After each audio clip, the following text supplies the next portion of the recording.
السلام علیکم ورحمۃ اللہ وبرکاتہ۔ الحمد للہ رب العالمین والعاقبۃ للمتقین ولا عدوان الا علی الظالمین والصلاة والسلام علی رسولہ الامین نبینا محمد وعلی آلہ وصحبہ ومن سار علی نہجہ الی یوم الدین، اما بعد۔ معزز برادران اسلام، آج انشاءاللہ المستعان ہم حدیث نعمان ابن بشیر رضی اللہ تعالی عنہ کے بارے میں گفتگو کریں گے۔ یہ نعمان ابن بشیر جو ہے، ان کی کنیت ابو عبداللہ تھی، اور نعمان ان کا نام تھا، اور بشیر ان کے والد کا نام تھا۔ یہی ابو عبداللہ نعمان ابن بشیر رضی اللہ تعالی عنہ بیان کرتے ہیں کہ میں نے رسول اللہ صلی اللہ علیہ وسلم کو فرماتے ہوئے سنا، ان الحلال بین و ان الحرام بین، یقیناً حلال واضح ہے اور بے شک حرام واضح ہے، وبینہما امور مشتبہات، اور حلال اور حرام کے درمیان کچھ مشتبہات چیزیں ہیں، لا یعلمہن کثیر من الناس، کہ جنہیں اکثر و بیشتر لوگ نہیں جانتے ہیں۔ فمن اتقى الشبہات فقد استبرأ لدینہ وعرضہ، تو جو شخص شبہات سے بچ گیا تو گویا کہ اس نے اپنے دین کو اور اپنی آبرو اور عزت کو بچا لیا۔ ومن وقع فی الشبہات وقع فی الحرام، اور جو شخص شبہات میں پڑ گیا گویا کہ وہ حرام میں واقع ہوا۔ کالراعی یرعی حول الحمى، کہ جس طرح سے ایک چرواہا کسی محفوظ جگہ پر ان چیزوں کو جو ہے چروا رہا ہوتا ہے، تو فرمایا یوشک ان یقع فیہ، قریب ہے کہ وہ اس محفوظ چراگاہ کے اندر واقع ہو جائے، اس میں سے داخل ہو جائے۔ الا وان لکل ملک حمى، خبردار لوگو، ہر کسی بادشاہ کی ایک محفوظ چراگاہ ہوا کرتی ہے۔ الا وان حمى اللہ محارمہ، اللہ تعالی کی محفوظ چراگاہ اس کی منع کردہ چیزیں ہیں۔ الا وان فی الجسد مضغۃ،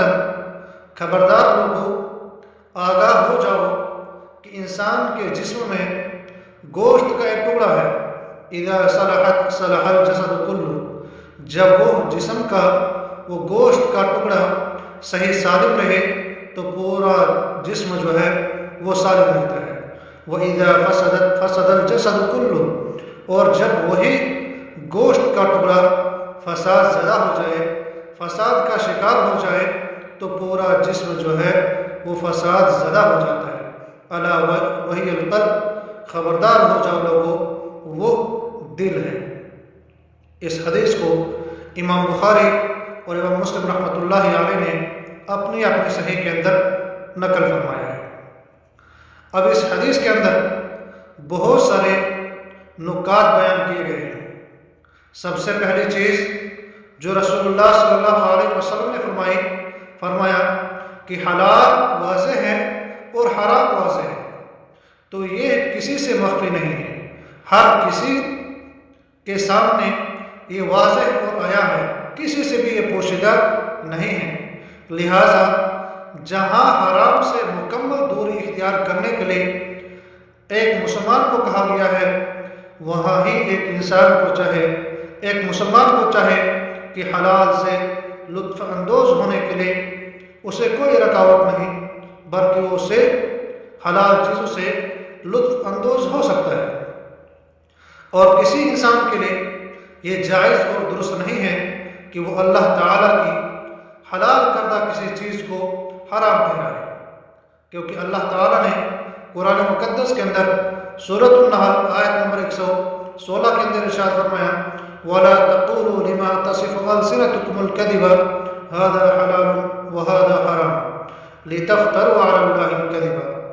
کسی چیز کو اپنی زبان سے جھوٹ موٹ نہ کہہ دیا کرو کہ یہ حلال ہے اور یہ حرام ہے کہ اللہ پر جھوٹ بہتان باندھ دو۔ اللہ تعالیٰ نے اپنے بندوں کو کھانے پینے، پہننے اوڑھنے، خرید و فروخت، لین دین اور دیگر معاملات میں ایسے مشتبہ امور کے ذریعے آزمایا ہے اور آزماتا رہتا ہے کہ جن کا حکم اکثر لوگوں کی نظروں سے مخفی رہتا ہے۔ یہ اللہ تعالیٰ کی حکمت ہے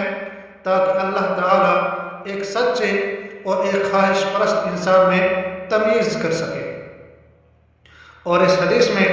کہا گیا ہے کہ شبہ کی چیزوں کا حکم اکثر لوگ نہیں جانتے ہیں، کہ جس کا مفہوم مخالف پھر یہ نکلتا ہے کہ کچھ لوگ یعنی علم میں رسوخ رکھنے والے اس کا حکم جانتے ہیں، لہٰذا کوئی چیز مشتبہ صرف اسی شخص کے لیے ہے جس کے علم کی رسائی کا حکم اس تک نہیں ہے، ورنہ کوئی چیز جو ہے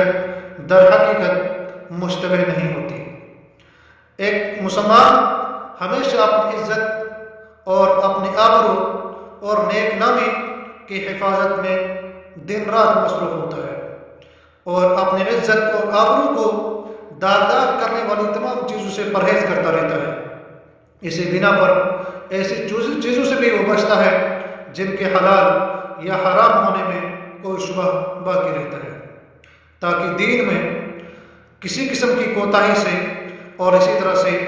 آبرو لوگوں کی عیب گیری سے محفوظ رہے، کیونکہ شبہات کا مرتکب زبان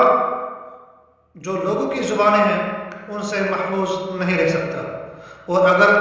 لوگوں کی زبانوں سے محفوظ تو رہ گیا تو کم از کم لوگوں کے اندر جو بدگمانیاں پھیلتی ہے اس سے بچ نہیں سکتا۔ اور اس حدیث سے یہ بھی معلوم ہوتا ہے کہ اللہ کے نبی صلی اللہ علیہ وسلم کی تعلیم کا انداز نہایت عمدہ اور بہترین تھا۔ آپ نے چراگاہ، مویشی اور چرواہے کی مثال دے کر معنی کو ذہنوں سے بالکل قریب کر دیا تاکہ ایک انسان کے لیے سمجھنے میں آسانی ہو جائے۔ اللہ تعالیٰ نے اپنی حرام کردہ چیزوں کی حدیں متعین کر دی ہے تاکہ مسلمان ان کے قریب تک نہ جائے۔ اللہ تعالیٰ کا ارشاد ہے تلک حدود اللہ فلا تقربوها، کہ اللہ تعالیٰ کی مقرر کردہ حدیں ہیں، تم ان کے قریب بھی نہیں جاؤ۔ اور نبی کریم صلی اللہ علیہ وسلم نے ارشاد فرمایا اجتنبوا السبع الموبقات، اے لوگوں 7 ہلاک کر دینے والی چیزوں سے اجتناب کرو، ان سے بچو تاکہ تم ایک جانب رہو اور یہ چیزیں جو ہے دوسری جانب رہیں۔ اور اسی طرح سے حدیث کے آخر میں اللہ کے نبی صلی اللہ علیہ وسلم نے فرمایا کہ اعمال کی نیکی و بدی کا دار و مدار دل کی اصلاح اور فساد پر ہوتا ہے۔ اگر دل صحیح سالم ہے تو انسان کا جو جسم ہے وہ بھی صحیح سالم رہے گا، فساد سے بچے گا۔ اگر دل جو ہے فساد زدہ ہو گیا تو پھر انسان کا جسم جو ہے وہ بھی آہستہ آہستہ فساد زدہ ہو جاتا ہے۔ دل کے سدھرنے سے ہی جسم کے سدھرنے کا امکان ہوتا ہے، اور اگر یہی دل فساد زدہ ہو گیا تو انسان کا جسم بھی فساد زدہ ہو جاتا ہے، اور آہستہ آہستہ انسان ان چیزوں کا مرتکب ہو جاتا ہے کہ جن سے اللہ تعالیٰ نے ایک انسان کو روکا ہوا ہوتا ہے۔ ایک مسلمان اپنے جسم اور صحت کی تندرستی سے کہیں زیادہ اپنے دل کی اصلاح کے لیے کوشش کرنا چاہیے۔ دل کے اندر بغض و کینہ، حسد و نفرت، عداوت، خیانت، فریب، شک و نفاق، کفر و تکبر اور غفلت وغیرہ چیزوں سے اپنے دل کو پاک و صاف رکھنے کے لیے ہمیشہ کثرت سے استغفار کرنا چاہیے تاکہ ہمارا دل جو ہے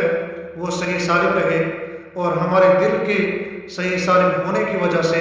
ہمارا جسم بھی سالم رہے اور ہم وہ عمل کریں جن کا کرنے کا حکم اللہ تعالیٰ نے ہمیں دیا ہے۔ اللہ تعالیٰ ہمیں حق بات کہنے کے بعد اس پر عمل پیرا ہونے کی توفیق عطا فرمائے۔ والسلام علیکم ورحمۃ اللہ وبرکاتہ۔